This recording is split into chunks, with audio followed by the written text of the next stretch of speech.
Donald Duck, instant millionaire.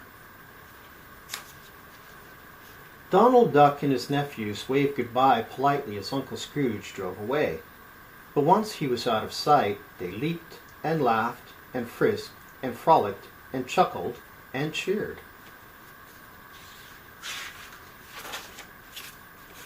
"Yippee!" shouted Huey.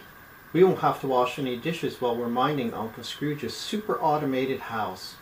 He has a machine to wash the dishes." "He has one to mow the lawn too," said Louie. "He has machines to do everything," cried Dewey. Donald grinned. "I'm going to like being a millionaire for a day," he said. "I just have to make sure no one comes in and no one touches the master control panel that runs the house." "That'll be a snap," gloated Huey, and he ran off to swim in Uncle Scrooge's ruby and emerald pool.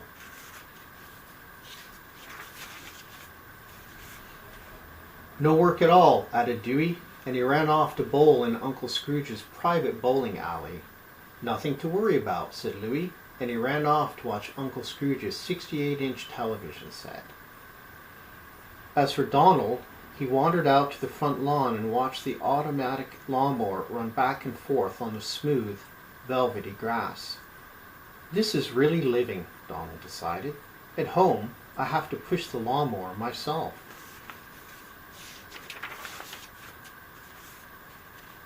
Just then, as the mower finished its work and shut itself up in the garage, the front door swung open, and Huey, Dewey, and Louie came straggling out. They looked woebegone and wretched. Huey's tail feathers were crumpled, and Dewey had a bump on his foot. "Uncle Scrooge's automatic pool cleaner chased me out of the pool," complained Huey, "and look what it did to my tail feathers." "Uncle Scrooge's solid gold bowling balls are too heavy," moaned Dewey. "I dropped one on my foot." "Uncle Scrooge's TV has a time guard tuner," Louie reported. "It won't turn on until 6 o'clock.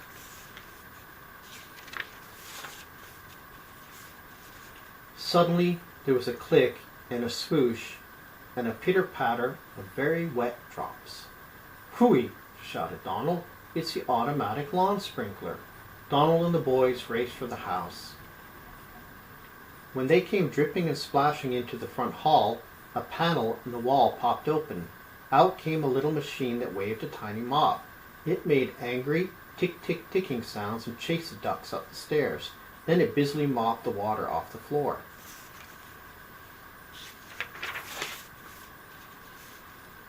"That gadget's mad at us," shouted Huey. "It swatted me in the ankle," complained Louie. "Nonsense," said Donald. "It's only a machine."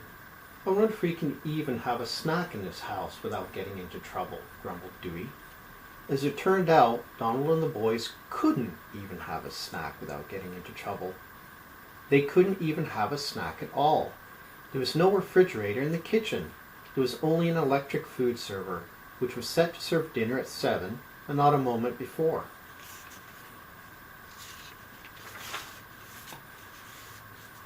Donald and the boys waited and waited. At last the food server rang its bell, and the robot butler buzzed into the dining room with a tray.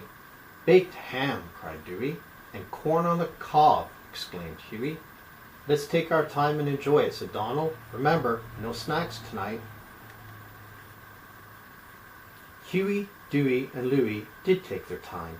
In fact, they took too much time. Before they had finished, the robot butler buzzed in and picked up their plates.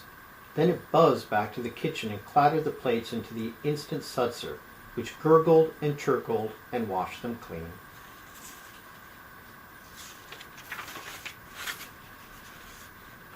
"But I'm still hungry," wailed Louie. "Listen," said Dewey. Out near the front gate, bells were ringing. Jingling, jangling, frosty, yummy bells. "It's the ice cream man," cried Huey. Donald completely forgot that he wasn't supposed to let anyone in. He ran and pushed the button to open the electric gate. Then he and the boys dashed eagerly out onto the porch. Did they see an ice cream truck rolling up the drive? No, indeed. What they saw were 3 horrible Beagle Boys who trotted in, chuckling evil chuckles.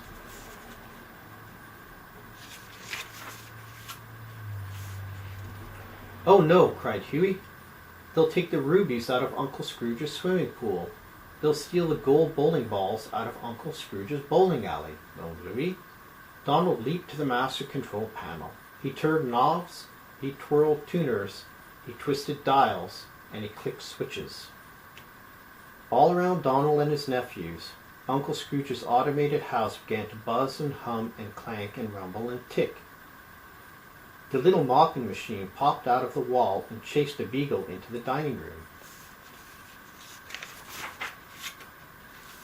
There, the robot butler picked up the beagle and carried him to the kitchen. It plopped him into the automatic sudser, which gurgled and churgled and covered the beagle with suds.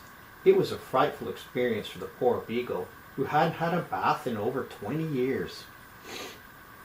A second beagle was trying to steal the rubies and emeralds from Uncle Scrooge's swimming pool, but the automatic pool cleaner came scrubbing along and chased him out. Then the built-in super vacuum whooshed him into an opening in the wall.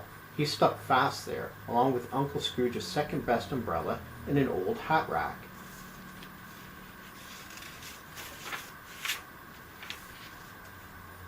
The third beagle had got too close to the automatic pin setter in Uncle Scrooge's bowling alley, and it was picking him up and setting him down, and picking him up and setting him down, and picking him up and setting him down. Unfortunately, Uncle Scrooge came home early, and he rescued the dust-free beagle from the vacuum, released the terribly clean beagle from the sudser, and freed the frightfully rattled beagle from the pin setter.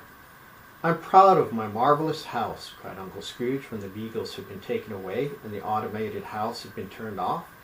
"Those villains won't try to get in here again." "I don't think we will either," said Donald. He and the boys climbed down off a bookshelf where they had been keeping out of the way of the mopping machine, and they hurried home to their own simple little house. First, they had a nice snack from the refrigerator. After that, they watched television for a while.